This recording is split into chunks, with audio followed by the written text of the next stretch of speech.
하나님 말씀 보겠습니다. 오늘 우리에게 주시는 하나님 말씀 마가복음 5장 25절부터 34절까지의 말씀입니다. 주신 말씀 제가 읽도록 하겠습니다. 12해를 혈루증으로 알아온 한 여자가 있어 많은 의사에게 많은 괴로움을 받았고 가진 것도 다 허비하였으되 아무 효험이 없고 도리어 더 중하였던 자에 예수의 소문을 듣고 무리 가운데 끼어 뒤로 와서 그의 옷에 손을 대니 이는 내가 그의 옷에만 손을 대어도 구원을 받으리라 생각함일러라. 이에 그의 혈루 근원이 곧 마름에 병이 나은 줄을 몸에 깨달으니라. 예수께서 그 능력이 자기에게서 나간 줄을 곧 스스로 아시고 무리 가운데서 돌이켜 말씀하시되 누가 내 옷에 손을 대었느냐 하시니 제자들이 여짜오되 무리가 에어써 미는 것을 보시며 누가 내게 손을 대었느냐 물으시나이까 하되 예수께서 이 일 행한 여자를 보시려 둘러보시니 여자가 자기에게 이루어진 일을 알고 두려워하여 떨며 와서 그 앞에 엎드려 모든 사실을 여쭈니 예수께서 이르시되 딸아 내 믿음이 너를 구원하였으니 평안히 가라 내 병에서 놓여 건강할지어다. 아멘. 어제까지 많은 비가 내려서 오늘도 걱정을 했지만 하나님 맑은 날씨 주셔서 주님 전에 나와 예배할 수 있도록 하신 하나님의 은혜가 너무나도 고맙고 감사합니다. 오늘은 도리어라고 하는 말씀의 제목으로 슬픔이 바뀌어 도리어 기쁨이 되고 절망이 바뀌어 도리어 소망이 되는 은혜가 무엇인지 말씀을 통하여 듣고 은혜를 받고자 합니다. 우리 먼저 주위를 둘러보시면서 이 자리에 계신 분들은 동서남북으로 또 온라인으로 예배하시는 분들은 가족들과 함께 인사합니다. 반갑습니다. 행복합니다. 사랑합니다.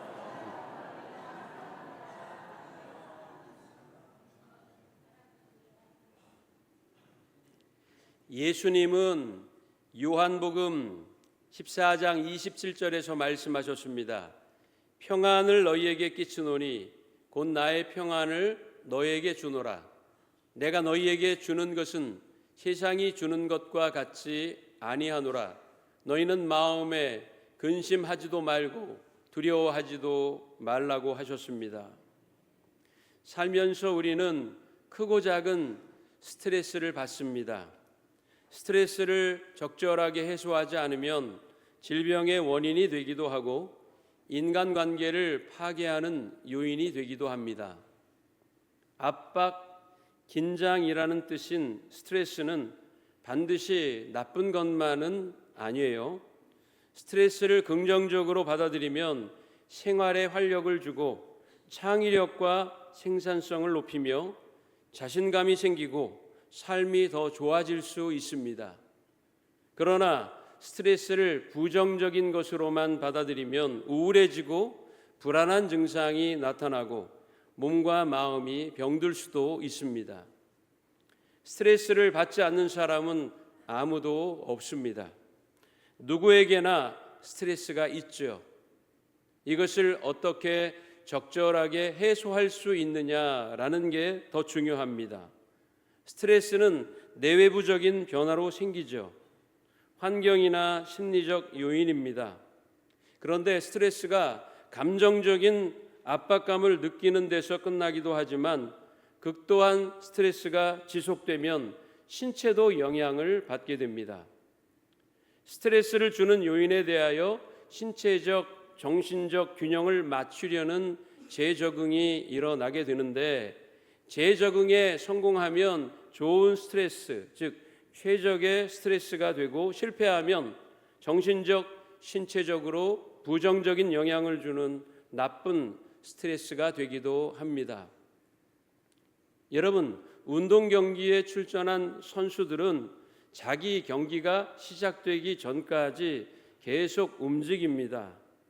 근육이 적절한 긴장 상태를 유지할 수 있도록 가볍게 움직여 체온을 끌어올리고 그 체온이 근육 경직을 막아줍니다. 이것을 워밍업이라고 하죠. 경기 전에 누워있는 선수를 본 적이 있습니까?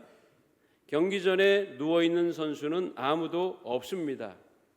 다들 스트레칭을 하거나 좌우로 몸을 움직이거나 걷거나 가볍게 뛰기도 하며 경기를 준비하는 것입니다.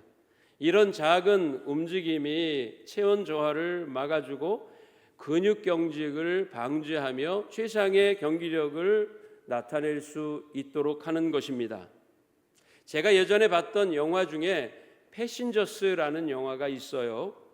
광속보다 5배나 빠르게 이동하는 우주선으로 120년 동안 우주 공간을 날아서 지구의 환경과 비슷한 환경을 가지고 있는 행성으로 새 인생을 꿈꾸며 날아가는 사람들의 이야기를 다룬 영화입니다.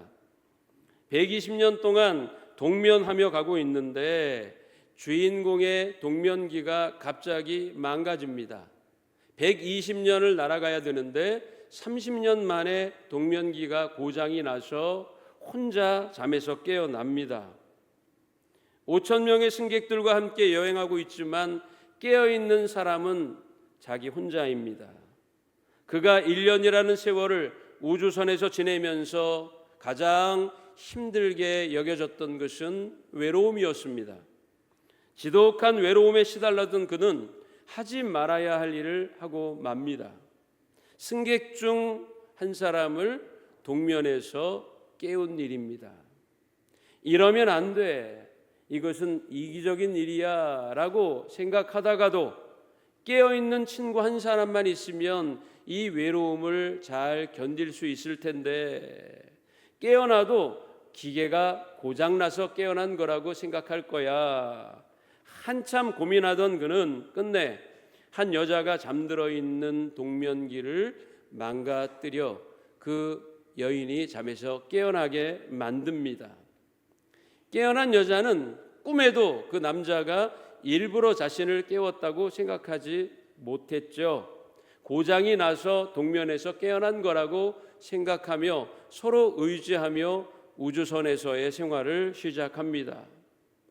어느 정도 시간이 흐른 후에 여자는 남자가 자기를 일부러 깨어나게 했다는 사실을 알게 됩니다. 소리를 지르고 원망을 하고 싸웁니다.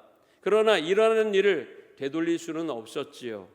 결국 두 사람은 서로를 의지하며 그곳에서 최후를 맞게 된다는 얘기입니다. 비슷한 이야기를 다룬 캐스터웨이라는 영화가 있어요. 비행기 추락으로 주인공은 혼자 무인도에 남게 됩니다. 그도 역시 외로움을 견디기가 가장 힘들었어요. 어느 날 해변에 밀려온 배구공에 펜으로 눈썹을 그리고 눈을 그리고 코와 입을 만들어서 배구공 사람과 그때부터 대화하기 시작을 하는 것입니다. 아무도 대화할 사람이 없었기 때문에 배구공으로 만든 그 배구공이 사람이라고 생각하고 매일 그와 대화를 했습니다. 무인도에서 탈출하기 위해 뗏목을 만들어 바다에 띄우고 노를 저어갑니다. 그때 큰 파도가 들이닥쳐요. 그래서 뗏목 한쪽에 묶어 놓았던 배구공 사람이 휩쓸려 사라집니다. 멀리 떠나가는 그 배구공 사람을 보면서 통곡을 하면서 울던 이 주인공의 모습이 가장 인상에 남습니다. 얼마나 외로웠으면, 얼마나 고독했으면 배구공을 친구 삼았을까. 이렇듯 우리는 혼자서는 살 수 없는 사회적 존재입니다. 인간을 단적으로 표현하고 있는 말 중에 군중 속에 고독이라는 말이 있어요. 주위에 사람들은 많으나 그 속에서 고독감을 느낀다는 겁니다. 사람은 많지만 마음을 나눌 사람이 없다는 거죠. 내 편이 되어주는 사람, 마음을 터놓고 얘기 나눌 사람이 없고 늘 타자와의 긴장감의 외줄타기로 지독한 외로움과 스트레스를 겪으며 살아가는 것입니다. 그것이 바로 인간의 단면이죠. 저는 삼양교회 성도들이 서로 깊이 사랑하고 아끼는 관계가 됐으면 좋겠습니다. 만날 땐 좋고 헤어질 땐 너무 아쉬워서 다시 만날 날만 손꼽아 기다릴 수 있는 사람들, 누가 아프다고 하면 찾아가서 기도해주고 외롭다고 하면 말동무가 되어주며 힘들다고 하면 짐을 나눠줄 수 있고 가난한 사람을 보면 자기 주머니를 털어서 그 사람의 빈 주머니를 채워줄 수 있는 사랑이 넘치는 공동체가 될 수 있으면 좋겠습니다. 여러분, 미국 캘리포니아주에서 서식하는 세계에서 가장 큰 나무가 있습니다. 세콰이어 레드우드라고 합니다. 크기에 따라서 메타 세콰이어, 자이언트 세콰이어라고 부르기도 하죠. 이 나무들은 매우 높이 자랍니다. 100m가 넘고 수령이 수천 년에 달하는 것도 많습니다. 여러분, 생각해 보면 상식적으로 이렇게 높이 자라는 나무는 강풍에 넘어지지 않기 위해서 땅속 깊숙하게 뿌리를 내릴 것으로 여깁니다. 그런데 식물학자들이 조사를 해보니까 이 거대한 나무들의 뿌리는 고작 땅 밑 1.5m에서 3m 정도 깊이밖에 뿌리를 내리지 않는다는 놀라운 사실을 발견했습니다. 그렇다면 100m가 넘는 이 큰 나무들을 지탱해 주는 요인은 무엇일까? 어떻게 이 큰 나무들이 거센 폭풍우를 견디며 수천 년간 버틸 수 있었을까? 비밀은 옆으로 뻗은 뿌리에 있었습니다. 세콰이어 나무들은 혼자 자라지 않고 반드시 군락을 이루어 서식하는데 땅속에서 옆에 있는 나무들과 뿌리를 서로 꽁꽁 얽어맨다고 합니다. 수직으로 뿌리가 자라는 것이 아니라 수평으로 넓게 뿌리를 뻗치면서 서로 손잡고 서로 빨짱 끼고 서로 안고 있는 형국이 된다는 거예요. 그래서 거센 태풍이 불어와서 한 나무가 흔들리게 되면 옆에 있는 수백 그루의 나무가 그 무게를 함께 지탱해 주면서 쓰러지지 않도록 서로 도와주는 것입니다. 저는 교회 공동체가 이래야 한다고 생각합니다. 혼자만 독야 청청 높이 자라고 깊숙이 뿌리 내리는 것이 아니라 서로 연약하고 부족하지만 손잡아주고 서로 어깨 걸고 서로 안아주고 도울 수 있는 공동체, 그것이 바로 예수 그리스도께서 이 땅에 세우시고자 했던 교회의 본연의 모습임을 기억하시기를 원합니다. 우리 함께 다시 한번 인사합니다. 당신보다 더 좋은 친구는 없습니다.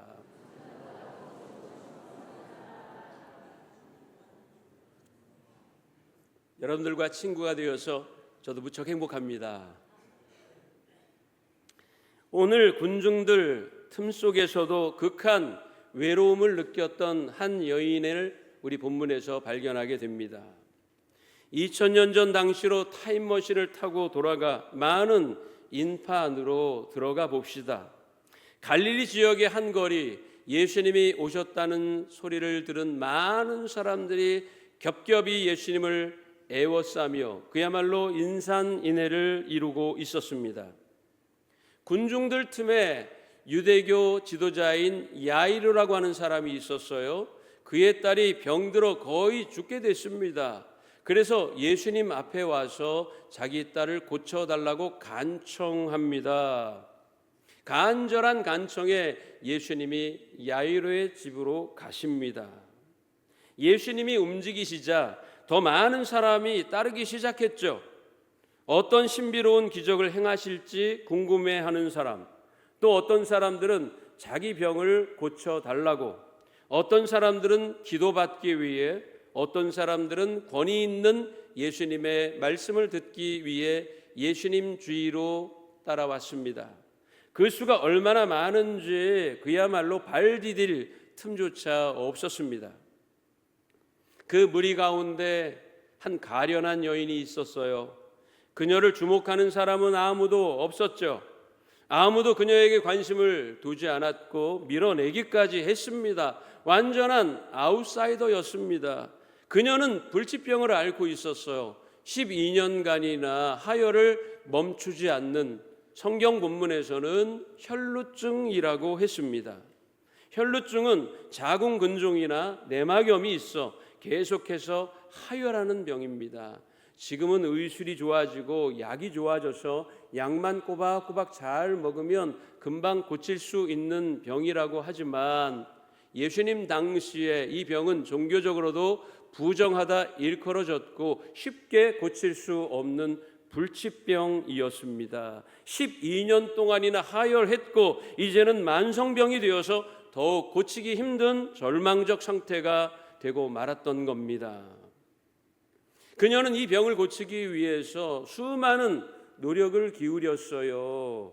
의사를 찾아갔습니다. 전국에서 용하다는 의사가 있으면 어떠한 대가를 치르고서라도 자기 병을 고치기 위해서 찾아갔죠. 그러나 나아지기는커녕 오늘 본문에 보면 더 나빠지고 있었다고 했어요.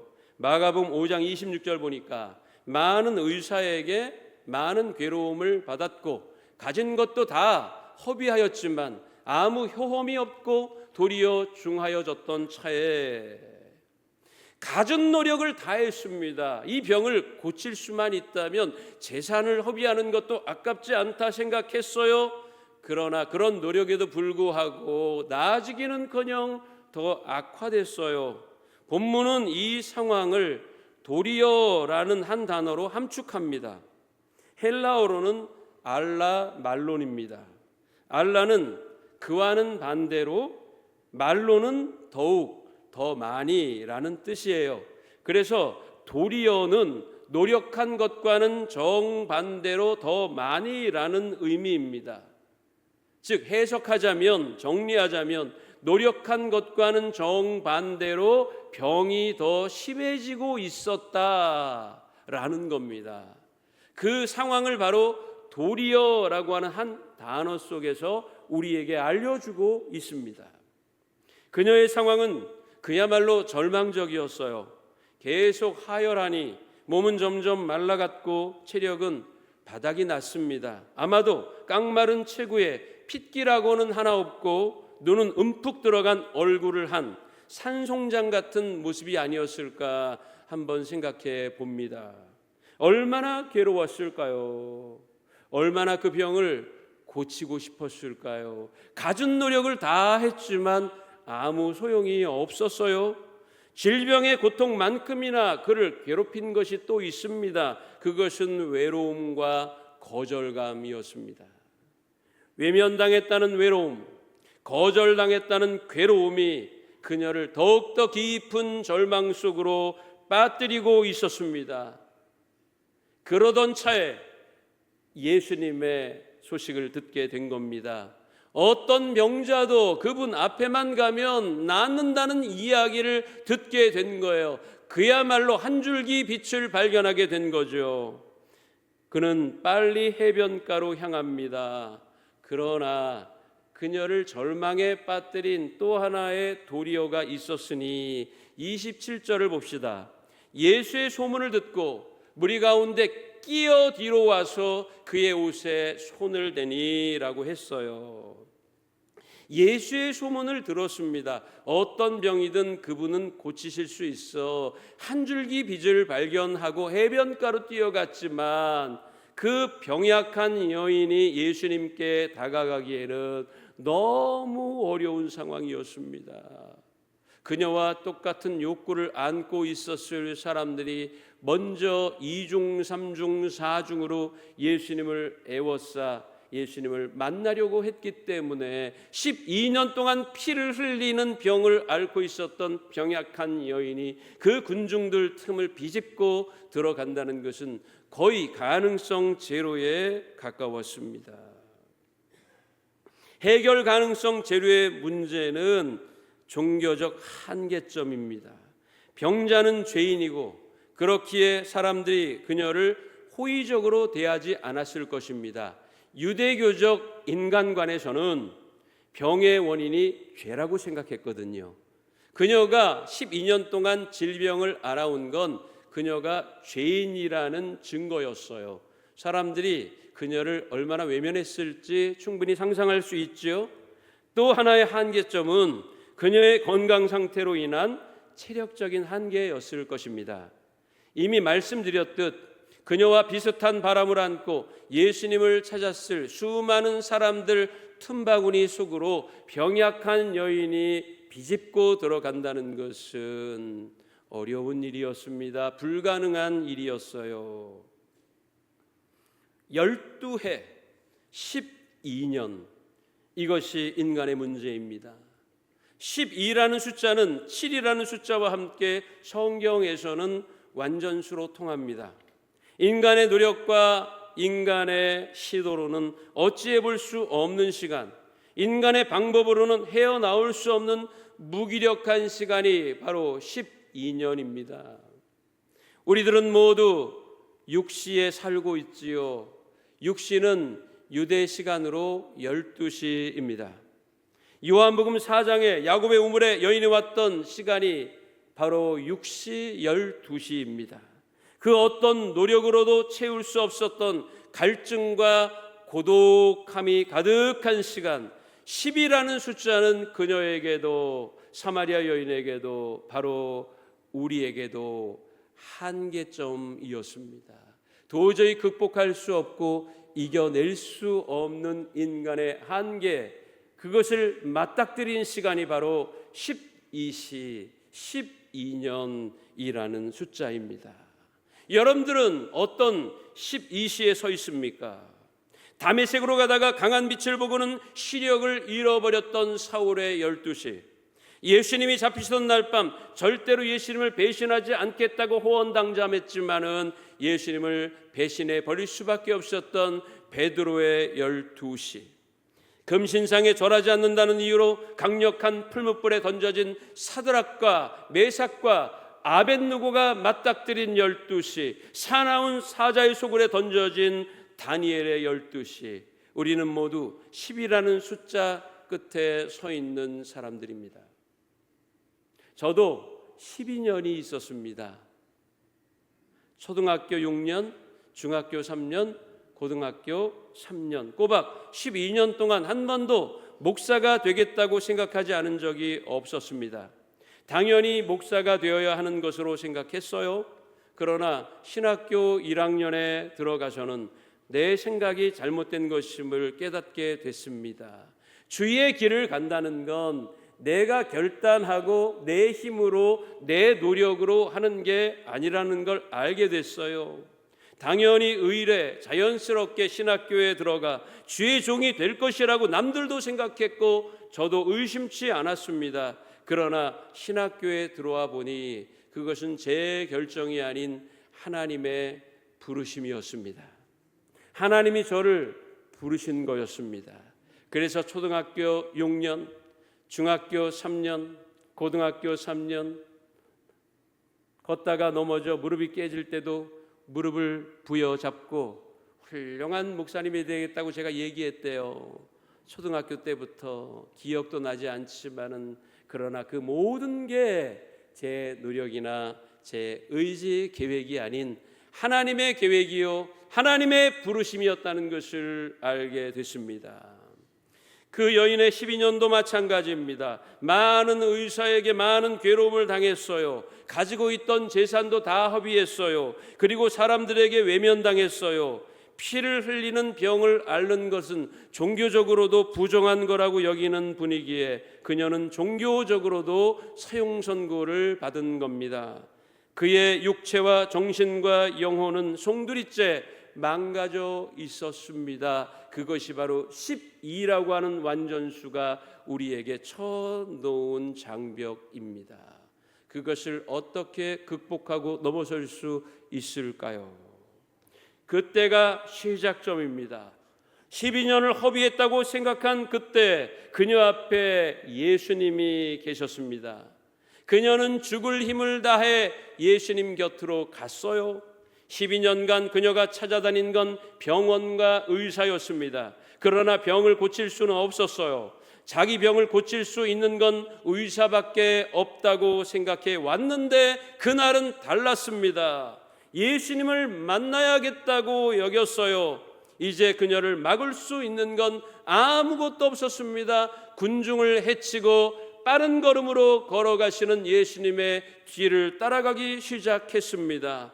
그리고는 점점 더 가까이, 조금 더 가까이 다가갔어요. 그녀는 예수님의 이름을 부를 수조차 없었습니다. 조심스럽게 다만 예수님의 옷자락을 손으로 만졌을 뿐입니다.